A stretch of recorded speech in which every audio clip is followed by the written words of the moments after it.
So here's something new. AntStaffSpeaks story time. So basically what I'm going to do is I'm going to share personal real life stories that's happened to me, and hopefully you find some perspective in these stories that might impact decisions and actions that you would take if you were in the same situation. So here's a question. How does one girl, 2 words, and 3 pushes of a button destroy the shot of a lifetime?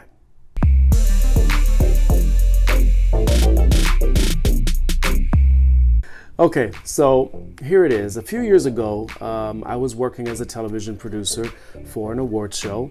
This was back before I became a police officer, where I was kind of involved in a lot of production work. And one of the shows that we were doing happened to be a big awards show, the Soul Train Music Awards, I think.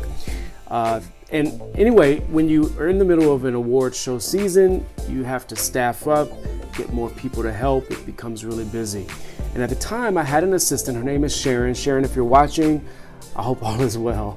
But anyway, so I had Sharon, who was doing a great job, and I was in the process of hiring some more help, production assistants and assistants in the office, and just a personal assistant to give Sharon a helping hand. So I put the word out, looking for new people.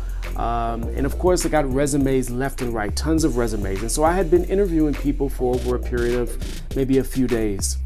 And so Monday comes, I'm arriving to work, gathering up all my stuff, and I'm heading from my car in the garage to the lobby. So I'm in the lobby and I'm walking and I'm getting closer to the elevators, and I see that there's an elevator door wide open, and I'm rushing to get to the elevator so that I can hurry up and get upstairs. And there's a young lady inside, and I scream out to her, "Hey, hold the elevator for me." And I'll never forget, I was running and getting closer and closer, and I heard her say, "F you." And she pushed the door button frantically, and of course I'm sure this has happened to some of you guys. So the door, it just closed right in front of my face, right? And I was stuck there in the lobby, and that's okay. That's happened to all of us. So I just pushed the button again and I waited for the next elevator. But it's interesting because I got up to the 15th floor and I was thinking, man, I that's a strange thing. Like, it wouldn't have taken anything to just let me on the elevator. But I had to get into the office and start the interviews. I said hi to Sharon, gave her a big hug, and started my day. I get into the office where all of my other resumes were, and I set up and I call Sharon on the phone and say, "Sharon, I'm ready to start my interviews. Are there any candidates in the office?" She says, "Yeah, there's a few people here." I said, "Okay, well, send in the first person." So I pulled the resume, and I remember looking at the resume, and on paper, the resume, I mean, man, the resume looked great, okay? It was the qualifications, the skills, everything was perfect. This was the type of person that I could use as an assistant. And so I heard a knock on the door, and Sharon stuck her head inside, and she said, "Okay, here's your first candidate." She walks in the office. I look up from her resume, and we lock eyes. And then there's this moment of silence. I'm staring at her and she's staring at me. And it was in a moment that we both realized something very, very important. And it was also in that moment that we knew that we had recognized each other. And I looked down at her resume again, at her name, and I looked up at her. And all I remember is that she shook her head, she turned around, and she just walked out of the office. And it was in that moment that I said to myself, see, her interview ended before it actually started. And it was a valuable lesson for me, even though it was probably more of a valuable lesson for her.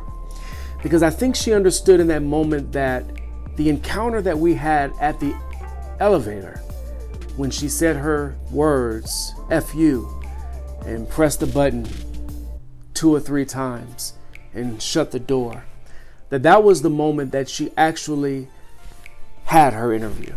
It was the moment that I had my first impression of who she was. And even though she didn't realize it at the time, it was the moment that really decided whether or not she was going to get that job. It actually was the moment that destroyed the shot of a lifetime. And so I tell this story to a lot of people that I talk to. You know, I go around, I mentor to young people, and I speak to people at conferences. And I share this story for a lot of reasons. One, because I want people to know that impressions mean everything. First impressions mean everything.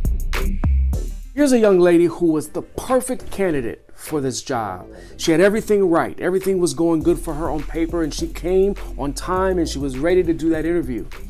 Maybe she had a bad start in her morning, but whatever it was, she let that opportunity slip through her fingers. And here's a great example of not even knowing who around you will have an impact on something that's important to you, like a job or a career move or college. You never know if it's going to be the person that's in the elevator. Never know if it's going to be the person in the lobby. You never know if it's going to be a valet or a person you speak to on the phone or a receptionist. So it's important that you remember to always make a great impression, to always have the right attitude and be positive, and make sure that you're bringing the right energy wherever you go. It's also applicable when you're interviewing, to know that the interview starts the moment you wake up that day, the moment you decide to have a positive attitude, the moment you walk out of your door, the moment you get into your car, the moment you arrive at your interview location. You have to have a positive attitude. It's important to know that whatever you do and however you move through life, whether it's in your personal life or career or college, with your family or with your friends, that you exemplify an attitude of gratitude, that you exemplify an attitude that represents what your brand is, what your resume says, what you're going to present in a job, what you're going to present at your college. And a lot of times people miss that opportunity. And here was a young lady who took 2 words and 3 pushes on an elevator button, and it cost her a shot of a lifetime. And you don't want that to happen to you. And so I want you guys to keep this in mind as well.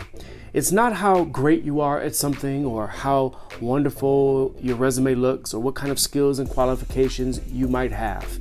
The way you present yourself to others, especially in situations like this, is always going to be the defining factor. That's the most important thing, is your character, who you are, not what you do. But that's the story for today. Hopefully you guys got something out of it, and maybe you can think about even what you would have done in the same situation. What would you have done? How would you have reacted? I don't know. These are just things to think about. So if you guys want to hear more stories like that, please be sure to stay in tune and stay connected and subscribe to this YouTube channel.